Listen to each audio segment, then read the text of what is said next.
you can still have community in a virtual world, right? You don't have to only have community because people walk into a building with four walls every day. You can be very intentional. In fact, the more intentional you are, you can absolutely create community on a global scale. It's just about making the time and being thoughtful about it and being deliberate about, hey, you know what? I'm going to give Michael a call today and we're going to spend 5 or 10 minutes just catching up on what happened over the weekend, right? You can integrate it into what you do as you kick off your meetings, as opposed to making your meetings all about tasks and kind of, project updates. You can also weave in that personal element as well. Welcome to 20-Minute Leaders. Just sit back, relax, and learn from the leaders of today. It's a journey. Each one is different, unique, inspiring. Let's get started. This episode is powered by J Ventures, a community-driven VC fund in Silicon Valley in partnership with Leumitech, sponsored by Homeward Ventures, Hippo Insurance, Upwest Labs, Synergy Global, Hillel at Stanford, Leap, Birthright Excel, Serona Partners, and in media partnership with CTech. Hello, and welcome to another episode of 20-Minute Leaders. Today, I'm with Shaara Roman, the author of The Conscious Workplace and the founder and CEO of the Silverene Group, a culture consulting firm that is on a mission to help build better, more inclusive workplaces. Previously, she held leadership positions in Fortune 500 companies. Born in India, schooled in Nigeria and England, and having lived in Greece before coming to the US, Shaara uses her global experience as the foundation for crafting strategies to improve culture, workforce quality, and operations across a multitude of disciplines in the public, private, and nonprofit sectors. Shaara also serves on several advisory and nonprofit boards. She's a charismatic speaker and an adjunct professor at Georgetown University. Shaara Roman, welcome to 20-Minute Leaders. How are you? I'm well. Thanks, Michael. Thanks so much for having me here. It's great to have this chat with you today. I'm looking forward to it. Thank you very, very much for taking time to be here. Recently, author of The Conscious Workplace, founder and CEO of the Silverene Group. Your background is so fascinating. Even before we start talking about what does it even mean, the Conscious Workplace or the Silverene Group, I'd love for you to tell me a little bit about your upbringing and sort of the way that you maneuvered around the world and how that helped shape a little bit about how you're thinking through leadership and workplace. Yeah, great. Thank you so much. So I was born in Bombay, India, and at a very young age, I was around 2. My parents moved to Lagos, Nigeria. And I did my elementary school years there, went back to India for a couple of years, then went to England and did my high school there. Went back to Nigeria where my parents had been living and ended up living for 25 years. Met my husband who is a Puerto Rican from New York who was active duty Marine Corps at the time, stationed at the American Embassy. Wow. And we met. Moved to Greece, where he was on his second duty station, ended up getting, and then coming to the US. Yes. Like that's a whole exhausting, sort of upbringing. But what that did, for me is I was a guest in someone else's country for a really large part of my life. And what that meant is that I had to figure out how to sort of, fit in, but to also still be who I was. Because I was really raised by, my sort of the family values of like, don't sell yourself short, don't sell out who you are, be true to yourself and kind of what you believe in. And as you're trying to make friends and as you're trying to like fit in, fitting in sometimes means giving up all of those personal identifications, right? And I didn't want to do that. And so that had a lot to do with just how I approach kind of making friends, how I approach living in different countries, recognizing and respecting that, you are living somewhere else. So you have to learn about what's going on there, but also to be open and share about my own life experiences, right? And how those have shaped the person I am today. Wow. Was there a specific part of this journey that led you thinking about leadership and the workplace in a more coherent and strategic way? What was the trigger for this type of thinking? Yeah, that's a really, really good question. I think it was a combination of everything. As I sort of really reflected, probably over the last 5-10 years, probably more like 10 years before I started my business, I reflected on sort of what was important to me, or what were some of those key moments as a child and as a young adult. And then as I came into the workforce here, I would say that the biggest piece was there was always, I was very lucky to have good leaders and people who were authentic, people who really cared about me, people who were vested in my interest or in my development, invested in me getting to know me, interested in getting to know me, and recognizing that I wasn't just sort of, some stereotype. Mm-hmm. So and when I think back to, my time in school in England or my time in India, where I actually felt probably the most uncomfortable and the most like a fish out of water, there was someone, always sort of playing that role of coach and guide and asking questions and helping me to navigate, whatever might have been going on for me. So I don't know that it was a particular moment, but it was people in those leadership roles, whether they were traditional leadership roles or just leadership roles as, a prefect in a school, and people in sort of the England and sort of the more British types will know what I mean by a prefect. We don't tend to have those here in the United States. Mm-hmm. I don't think that anybody needs introduction as to why culture and workplace is important. I think also that the last few years have been the market education that probably your line of work has received over the last few years was very, very interesting. Tell me a little bit from your perspective, the cultural shifts that we've seen, the different mindsets around the world that we've observed over the last few years leading up to what we understand today about culture and workplace, because it feels, at least from a young engineers and entrepreneurs perspective, that there has been a pretty significant shift in the eyes of a lot of different stakeholders in the supply chain of tech and business in general over the last few years. Yeah, for sure. There's been a shift. Unfortunately, I don't know that the shift has been as deep and as pervasive as we would like. But the good news is that people are starting to pay attention to the fact that culture is what is going to make or break your company. And I think there are a couple of things that have really sort of driven that. One is the generational or the demographic shifts that have occurred, where you've got the Gen Zs, those born, those that are like sort of in their early 20s and younger, that have started to graduate from college and come into the workforce. But even before coming into the workforce, in their school lives, they are, highly active. They are digital natives. They're incredibly resourceful and realistic and authentic. They're not deferential to authority, right? If they see a problem, they kind of go after it. So you've had that shift in terms of what's happening with the generation, and coupled with the 70, 80 million of them in the US, plus the millennials that are also 70, 80 million, that is a huge sort of force that is pushing companies to behave in a different way. But secondly, quite honestly, the pandemic, I think, had a huge shift on how companies have had to reshape their value proposition to employees, and how they sort of have to think about culture in a much more intentional way.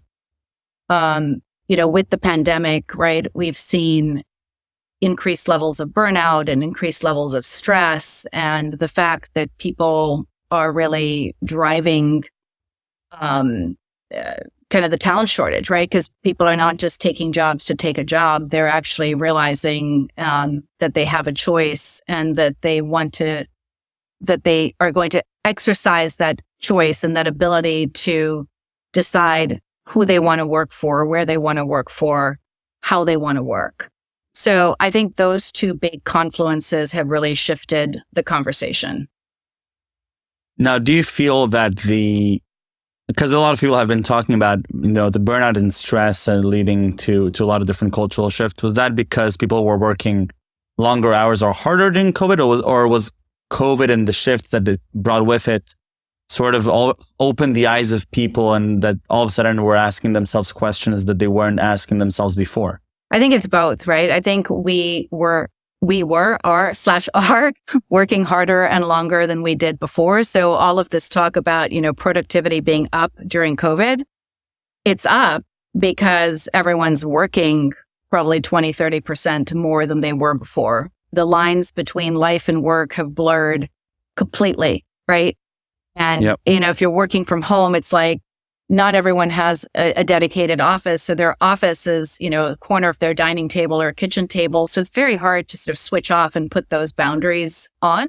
So that has contributed, to the burnout. And then I think what I've read and what I've seen and what I believe is that because we experienced such a life-changing event in the pandemic, we experienced loss, we experienced, grief, and we experienced it all collectively across the globe, right? We've not really had anything like that in any of our lifetimes. And that has caused people to say, why am I selling my soul to some company that at the bottom line, nobody really cares about me, right? Like, why am I doing this? And why do I have to buy into this? Oh, you've got to keep hustling your way up, to the corner office, to the reserved parking space, to whatever kind of ridiculous perks that people were chasing in the past. When they realized that time with family, with friends, with kind of just having a good life is what a healthy life, right, is what ultimately is more important. I love that. So tell me a little bit about The Conscious Workplace, the book. Yeah. So it just came out a couple of weeks ago, and it's a book written for managers, for leaders, but really accessible to everybody. The point of the book is to really get us in a conversation that I think we need to have more of, which is around, put your people, put purpose, put passion before profits, and profits will come. So let's think about our businesses with a triple bottom line as opposed to a single bottom line. Let's have the numbers purely drive the conversation. There are a ton of success stories out there of companies that do put purpose and people ahead of profits. And, let's just rethink that conversation in a really, and have a meaningful, positive dialogue around it. So I'm super excited to have it. I know this is a podcast, but it's great to hold the book, to feel the book, to talk about it and hear what others think about it as well.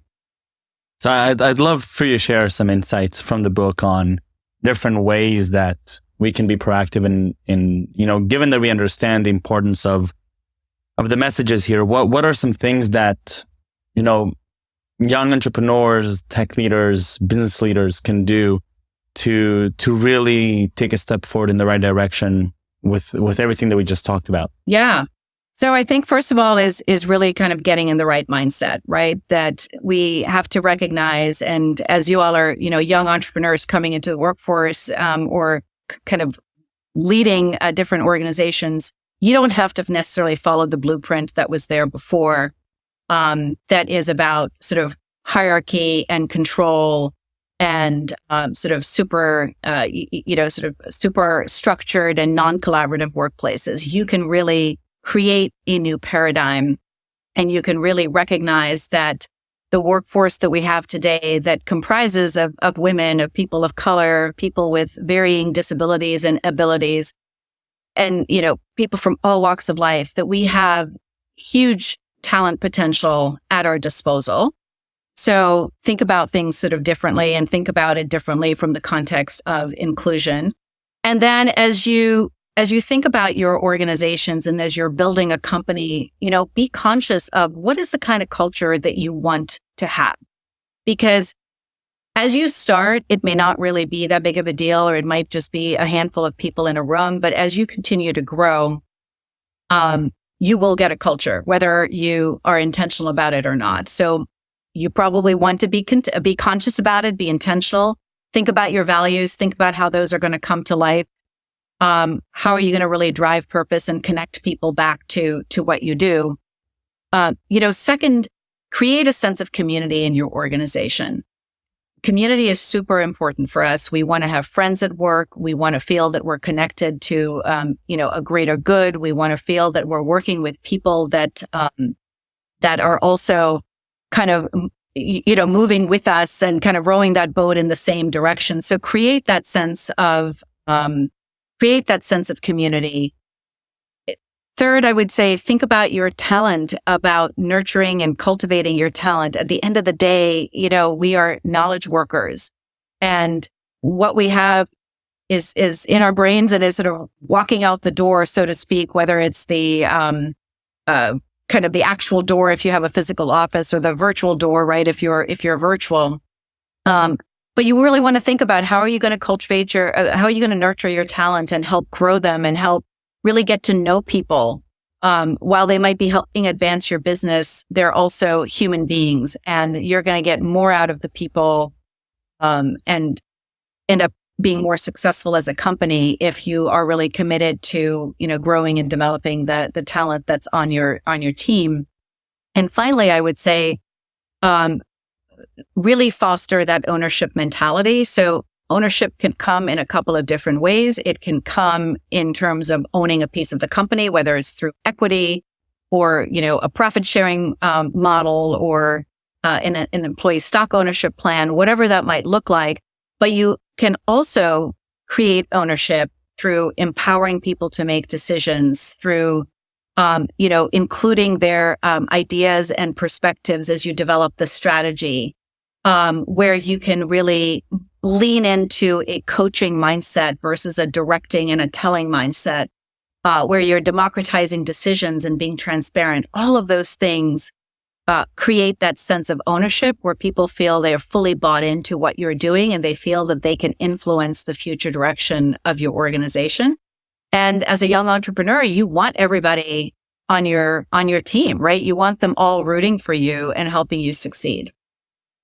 100%. Yeah, I think one of the things that I've been thinking about a lot as I'm examining different organizations as an angel investor, VC, whatever, and getting to think about, what are the different things that work and don't work for creating a sense of community, for creating the culture that you want, and being intentional about it, creating that sense of ownership. It feels like a lot of times, or at least for some part of the last couple of years, a lot of entrepreneurs understood the importance of culture and spoke a lot about it. But in fact, when it came down to the details, they weren't acting any differently than the examples that they learned how not to act. Yeah. And that's why I think then, the devil's in the details. And I'm going back to what you said about 8 minutes ago about that it starts with a mindset, and it's not necessarily one single thing that you do, but it sounds to me like what you're describing here is sort of a more holistic approach to how am I thinking about the people that I'm working with? This idea of giving ownership. This is not a single action that I'm doing. I'm not literally giving them ownership, but I have to constantly behave with them where I'm giving them ownership, right? It's in every single interaction. It's not in one immediate action, right? Yes. And that's really great. I'm glad you kind of framed it in that way, because often people want, or people come to us sort of asking for like a checklist or sort of a right.